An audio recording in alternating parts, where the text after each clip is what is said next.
Everyone. कल तक हमने जो है सातवां पाठ क्रमचय संचय पढ़ा था। आज हम 8वें पाठ में चल रहे हैं द्विपद प्रमेय। द्विपद प्रमेय के विषय में सबसे पहले तो हम इसके बारे में जानकारी लेते हैं कि द्विपद होता क्या है। द्विपद जैसे नाम से पता चल रहा है कि दो पदों वाला जो बीजगणितीय व्यंजक होता है उसको हम द्विपद कहते हैं। उदाहरण जैसे x प्लस वाई, इसमें दो पद है, एक पद x एक पद y। इसी प्रकार से 1 plus 2x, x plus 3y, इस प्रकार से अन्य ये सब जो है द्विपद कहलाते हैं। इसके बाद आगे हम चलते हैं द्विपद प्रमेय।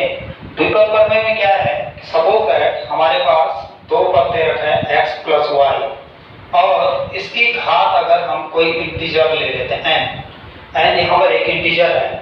अगर x प्लस वाई की घात n, इसका प्रसार अगर हम करते हैं तो इसका जो प्रसार होता है उसी को हम द्विपद प्रमेय कहते हैं। यानी सीधी सी बात हम ये कह सकते हैं कि x प्लस वाई की घात n का प्रसार या विस्तार, ये द्विपद प्रमेय कहलाता है। अब हम इसी के बारे में पढ़ने वाले हैं कि x प्लस वाई की घात n का प्रसार किस प्रकार से हमको प्राप्त होगा। तो इसके लिए चलते हैं। हम जानते हैं कि x प्लस वाई की घात अगर 1 है, अगर हम इसका विस्तार करते हैं तो इसका विस्तार हमको x प्लस वाई प्राप्त होता है। इसी प्रकार से आगे बढ़ते हैं। x प्लस वाई की घात 2, इसका अगर विस्तार करते हैं तो पूर्व कक्षाओं में भी आप लोगों ने पढ़ा है x square plus 2xy plus y square होता है। आगे घातें बढ़ाते जाते हैं इसकी, x प्लस वाई क्यूब कर देते हैं तो इसके लिए आ जाएगा x cube plus 3x square y plus 3xy square. ये जो x प्लस वाई का होल स्क्वायर है या x प्लस वाई की होल क्यूब है, इसका प्रसार हम पिछली कक्षाओं में हमने जो है x प्लस वाई का होल स्क्वायर का जो प्रसार है उसको हमने निकाला था x प्लस वाई का मल्टीप्लाई x प्लस वाई से करके। अगर हम इन दोनों का गुणा कर देते हैं तो हमको गुणनफल जो है इतना ही प्राप्त होता है। इसी प्रकार से x प्लस वाई की होल क्यूब का प्रसार अगर हम निकालेंगे तो उसके लिए हम निकाल सकते हैं x प्लस वाई का whole square into x plus y. यानी इसका विस्तार के साथ हम x प्लस वाई का मल्टीप्लाई कर देंगे तो हमको ये x cube plus 3x square y plus 3xy square प्राप्त हो जाएगा। अब x क्यूब प्लस एक स्टेप यहाँ पे छोड़ गया है प्लस y क्यूब, तो ये चीज हमको प्राप्त होगी। इसी प्रकार से अगर हम x plus Y raise to the power 4 इसका विस्तार करते हैं तो फिर ये थोड़ा सा, क्योंकि यहाँ तक तो हम लोगों को जानकारी थी, हम पहले से पढ़ चुके हैं x प्लस वाई की होल क्यूब क्या होती है। अब x प्लस वाई का होल पावर 4 है, तो अगर हमें इसका विस्तार करना है तो इसका विस्तार करने के तरीके कई हैं। या तो ऐसा करिए कि x प्लस वाई के साथ मल्टीप्लाई कर दीजिए x प्लस वाई की होल क्यूब का, यानी इसका मल्टीप्लाई इसके साथ कर देंगे तो जो रिजल्ट हमको प्राप्त होगा वो इसका प्रसार होगा। या हम इसको ऐसे कर सकते हैं x प्लस वाई का whole square into x plus y का होल स्क्वायर, यानी x square plus 2xy plus y square का इसी के साथ अगर मल्टीप्लाई करते हैं तो जो परिणाम हमको प्राप्त होगा वो इस x प्लस वाई की रेज़ टू द पावर 4 का विस्तार हमको ये प्राप्त हो जाएगा। इसी प्रकार से हम अगर और चलते हैं घात 5, 6, 7, 8, 9 इस प्रकार से चलते हैं तो फिर हमें यही प्रक्रिया दोहरानी पड़ेगी। और फिर क्या हो जाता है कि इसमें क्वेश्चन जटिल भी हो जाता है, आगे करने में समय भी बर्बाद होता है। तो इसलिए ऐसी कौन सी सूक्ष्म विधि होगी जिससे कि हम एक ही मतलब जैसे हम x plus Y raise to the power n की बात करें तो उसके लिए हमको एक फॉर्मूला प्राप्त हो जाए, तो उसको लेकर के हम चलने वाले हैं। उसके लिए हमको इस पर थोड़ा सा ध्यान देना है और इसके अकॉर्डिंग हम कुछ बिंदु यहाँ पर लेंगे और उन बिंदुओं की सहायता से जो है हम x plus Y raise to the power n का प्रसार प्राप्त करने वाले हैं। तो शुरू करते हैं, कुछ परिणाम इसमें निकालने वाले हैं। क्या सबसे पहले यहाँ पर अगर आप देखते हैं x प्लस वाई की घात 1 है तो यहाँ पर ये घातांक कहलाता है 1, 2, 3, ये इस द्विपद की घातांक है। और इसमें घातांक 1 है। अगर हम इसके प्रसार को देखते हैं तो इसके प्रसार में जो पदों की संख्या है वो कितनी है? 2 है, यानी इसके घातांक से एक अधिक पद है। यहाँ पर भी अगर आप देखेंगे तो इसका घातांक 2 है तो इसमें पदों की संख्या 3 हो जाएगी। यहाँ पर घातांक 3 है तो पदों की संख्या यहाँ पर 4 हो जाती है। इसी प्रकार से अगर x प्लस वाई की y raise to the power 4 है तो इसमें अगर हम पदों की संख्या की बात करें तो इसमें पदों की संख्या कितनी होगी? 5 हो जाएगी। ऐसे अगर हम बात करते हैं x plus Y raise to the power 10 की बात करते हैं, अगर मैं कहूँ इसमें पदों की संख्या कितनी होगी तो सीधे सीधे से जो आपका जवाब क्या मिल सकता है कि ये घातांक से एक अधिक होगी, यानी इसमें 11 पद इसमें प्राप्त होंगे। तो पहला रिजल्ट तो ये हो गया कि अगर मान लीजिए कि किसी भी द्विपद का जो घातांक है वो अगर n है तो उसके प्रसार में पदों की संख्या ये n प्लस 1 हो जाती है। पहला रिजल्ट हमको यहाँ से इसको देखने से ये मिल रहा है कि कोई भी द्विपद प्रसार अगर आप कर रहे हैं तो घातांक जितना होगा पदों के प्रसार में पदों की संख्या एक अधिक हो जाएगी। दूसरी चीज यहाँ पर देखने को हमको मिल रही है कि अगर हम मान लीजिए x प्लस वाई का गोला स्क्वायर है, x plus Y raise to the power 2 है, इसका अगर हम विस्तार कर रहे हैं तो इसके विस्तार में ये पहला पद x है, दूसरा पद y है, तो इसका जब विस्तार कर रहे हैं तो ये जो x की घात है यहाँ पर 2 है, फिर एक घात है, यहाँ पर x जो है लुप्त हो जा रहा है, यानी x है ही नहीं। x नहीं है मतलब x है यहाँ पर, लेकिन ये क्या है? अननोन है। यहाँ पर 0 कह सकते हैं हम, x की घात 0 है, इसका मान 1 होता है, 1 का इसके गुणांक में है, तो इसलिए यहाँ पर तो यहाँ पर क्या दिख रहा है कि x की जो घातें हैं वो कम होती जा रही है, 2 घात, 1 घात, फिर 0 घात कम हो रही है। और जो दूसरा पद यहाँ पर y है इसकी घात क्या हो रही है?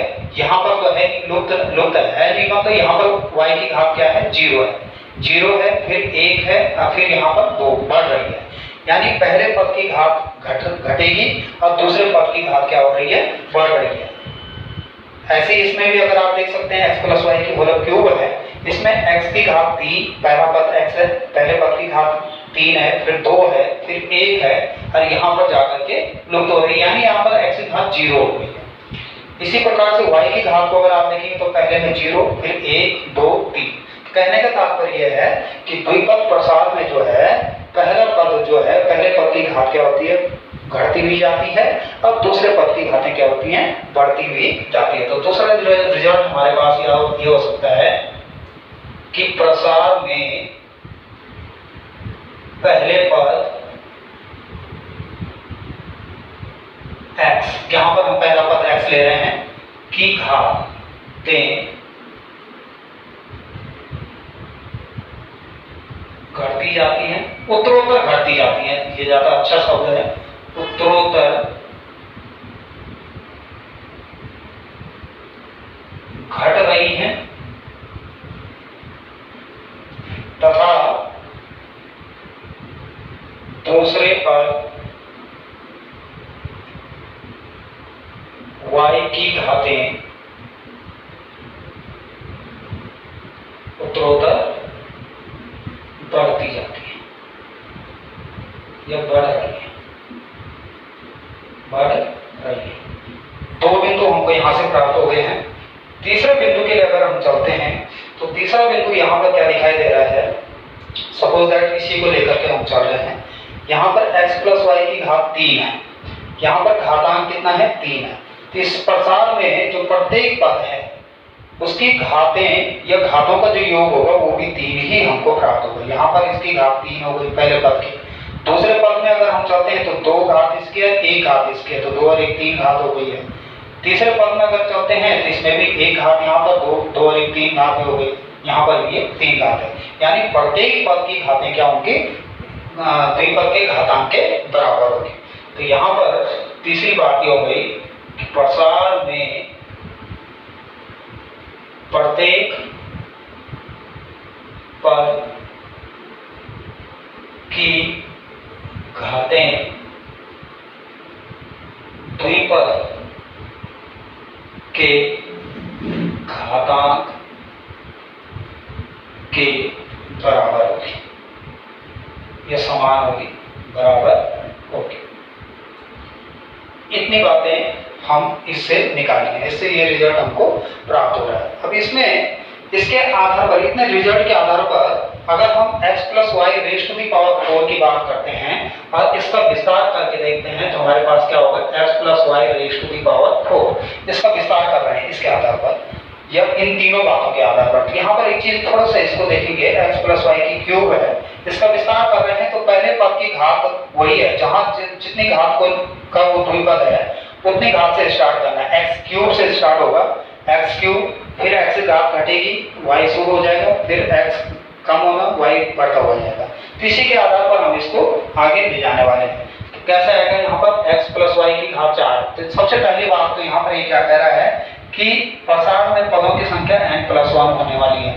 इसका मतलब अगर हम इसका प्रसार करेंगे तो इसके प्रसार में पदों की संख्या कितनी हो जाएगी, 5 हो जाएगी। एक दूसरा, प्रसार में पहले पद x की घातें उत्तरोत्तर घटती हुई जाएंगी और दूसरे पद की घातें बढ़ती हुई जाएंगी, यानी x की घात 4 से शुरू होकर के 0 तक जाएगी और y की घात 0 से शुरू होकर के 4 तक जानी है। तो शुरू करते हैं यहाँ पर, तो ये पहला पद तो इसका हो जाएगा x raise to the power 4 plus, फिर इसके बाद दूसरे पद के लिए चलते हैं। तो दूसरे पद में यहाँ पर x की घात 1 कम हो जाएगी, यानी 4 में से 1 कम कर देंगे 3, और y की घात यहाँ से स्टार्ट होगी, दूसरे पद से स्टार्ट होगी, y की घात 1। फिर तीसरे पद में चलते हैं, x की घात 2 कम हो जाएगी और y की घात बढ़ जाएगी 2, प्लस फिर x की घात 1, y की घात 3, और फिर लास्ट में x की घात 0 हो जाएगा, वो 1 होता है, इसको मान उसको छोड़ देंगे, y की घात 4। तो ये इस प्रकार से आप देख भी पा रहे होंगे, इसमें 4 घात है, तो इसका मतलब इसमें पद 5 हमको प्राप्त हो रहे हैं, 1 2 3 4 5 पद प्राप्त हो रहे हैं, और प्रत्येक पद की घात जो है इस घातांक के बराबर है 4, 3 अरे 4, 2 2 4, 1 3 4 और 4। ये इस प्रकार से है। इसी प्रकार से हम अन्य x प्लस वाई की घात 7 है, इसके लिए भी हम कर सकते हैं, x प्लस वाई की घात 5 जो भी है, ऐसा हम उसका विस्तार कर सकते हैं। लेकिन अभी भी इसमें थोड़ा सा कमियां हैं। कमी क्या है कि इसमें जो ये पद हैं, इन पदों के गुणांक अभी हमको पता नहीं है। इनके गुणांक हमने यहाँ पर लिखेंगे, ये गुणांक होने चाहिए। जैसे x प्लस वाई की होल क्यूब है, तो ये x क्यूब, ये ठीक है, x की घात यहाँ पर 1 कम कर दी, y घात बढ़ा दी, 1 कम कर दी, y घात बढ़ा दी। लेकिन इसमें इसके साथ साथ इसमें इसके गुणांक भी हमारे पास रहने वाले हैं, और इसमें गुणांक नहीं है। तो अब हम इसके गुणांक कैसे हम प्राप्त करने वाले हैं इस वाले एक्सप्रेशन में, कि गुणांक कैसे प्राप्त करेंगे, उसके लिए आगे हम पढ़ेंगे। इससे पहले इस वीडियो को पॉज करके आप नोट कर सकते हैं।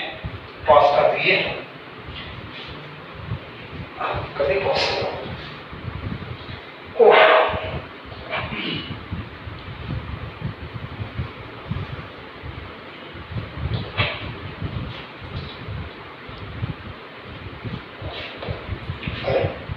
इसके बाद हम यहाँ पे चले थे। हमने कहा था कि इसके अभी हमें कोएफिशिएंट यानी गुणांकों को देखना है कि इसके गुणांक क्या होंगे। तो उसके लिए एक गणितज्ञ थे पास्कल, उन्होंने जो है इसके गुणांक को अपनी थ्योरी से समझाया, जिसको नाम दिया गया पास्कल त्रिभुज। पास्कल त्रिभुज।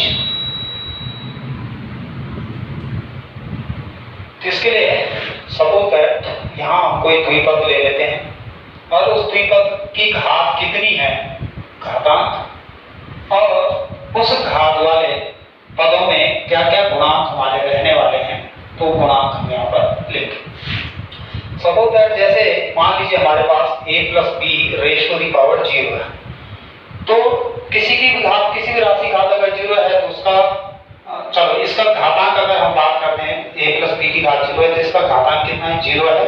और इसका मान जो है अगर हम देखेंगे तो इसका प्रसार अगर हम करेंगे तो इसका प्रसार 1 होता है, 1 यानी गुणांक इसमें 1 ही रहने वाला है।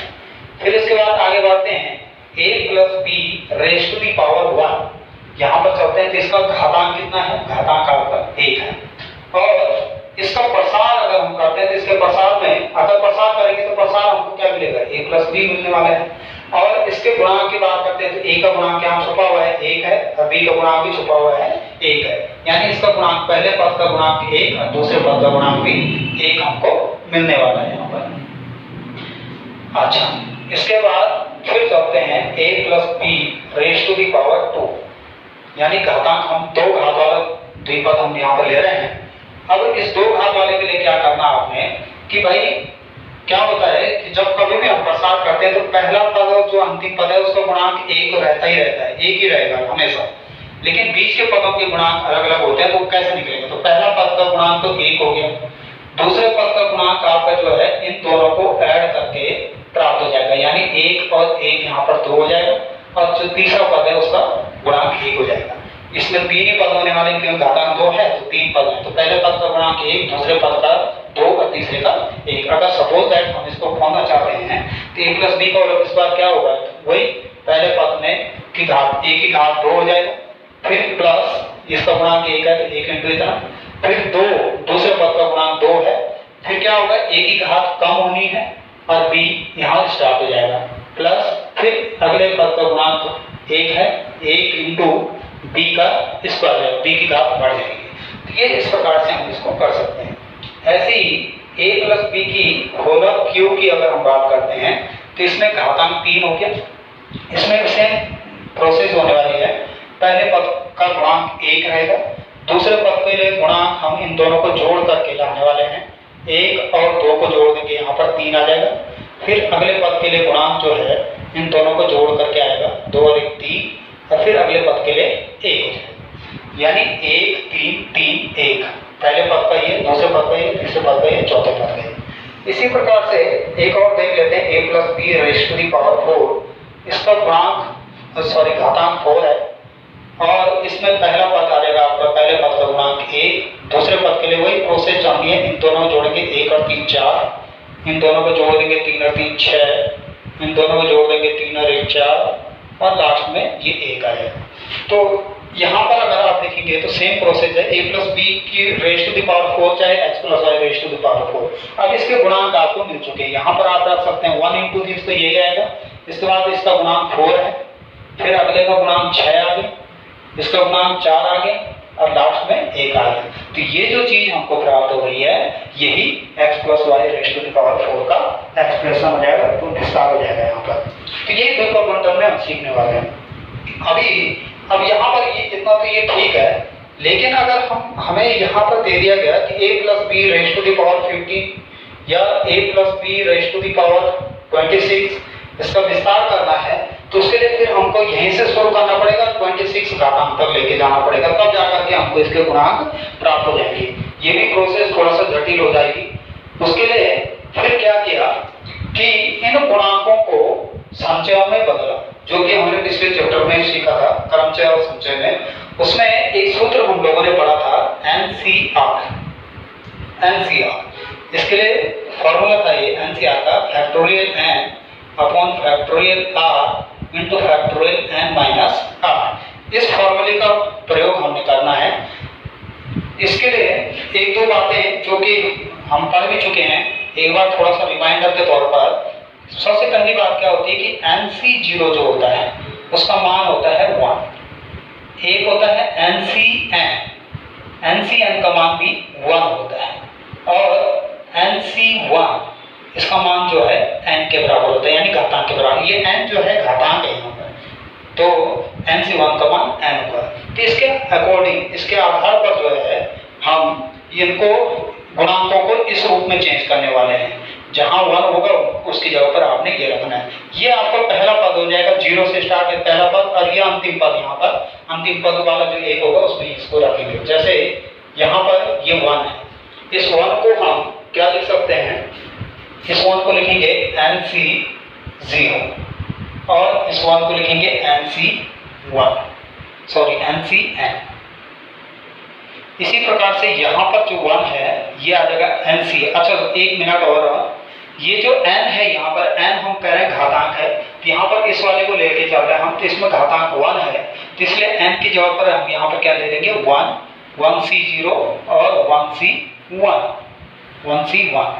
इसी प्रकार से घातांक 2 वाले के लिए हम चल रहे हैं, तो 2 वाले के लिए क्या हो जाएगा 2C0। यहाँ पर इस 2 के लिए हम लिखेंगे 2C1, क्योंकि NC1 का मान n होता है, अभी बताया NC1 का मान n होता है, यानी 2C1 का मान भी 2 हो जाएगा। तो यहाँ पर 2C1 और ये इस वन को 2c2। इसी प्रकार से इसको अब घातांक 3 के लिए चल रहे हैं तो 3c0, 3c0 का मान 1 होगा। यहाँ पर 3 है, इसको हम लिखेंगे 3c1 क्योंकि nc1 का मान n होता है। यहाँ पर 3 यानी 3c2, ये आपको इस फॉर्मूले से मिल जाएगा। अगर आप इससे हल करेंगे तो इसका मान 3 ही मिलने वाला है और 3c3। ऐसे करके हम इसको आगे बढ़ा सकते हैं। तो इतनी सारी चीज़ों को लेते हुए हम लास्ट इसमें चल रहे हैं जो कि हमारे पास ये द्विपद पद में मिलने वाली है। तो उसके लिए हम चलते हैं, अगर हम ऐसे आगे बढ़ेंगे तो a plus B raise to the power n की अगर हम बात करते हैं तो कहाँ से शुरू हो जाएगा, nc0, पहला गुणांक 1 होता है, 1 सब में होगा, सबसे पहला गुणांक nc0 यानी 1 आएगा और a की घात n। फिर दूसरे में चलेंगे nc1, सीक्वेंस एकदम उत्तरोत्तर बढ़ता हुआ जाना है, nc0, nc1, nc2 ऐसे करके बढ़ जाएंगे। nc0 a raise to power n, nc1 a raise to the power n minus 1, n की घातें घटनी है, अब b यहाँ से स्टार्ट हो जाएगा, plus nc2 a raise to the power n minus 2, a की घात घटेगी और b की घात बढ़ेगी।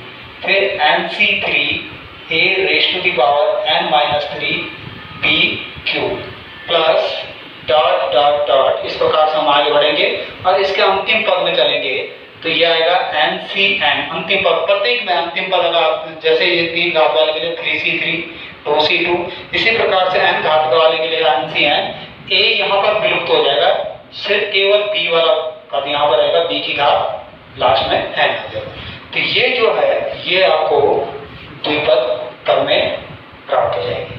इसकी सहायता से आप किसी भी प्रकार x plus Y raise to the power 10 यानी n की जगह पर यहाँ पर 10 है, a की जगह पर x, y की जगह पर b की जगह पर y है, तो इसका विस्तार भी आप इसकी अकाउंटिंग कर सकते हैं या इस प्रकार से जो कि हमारे एनसीईआरटी की बुक है उसके आधार पर एक्सरसाइज हम उसको लगा सकते हैं। धन्यवाद, आज के लिए इतना ही।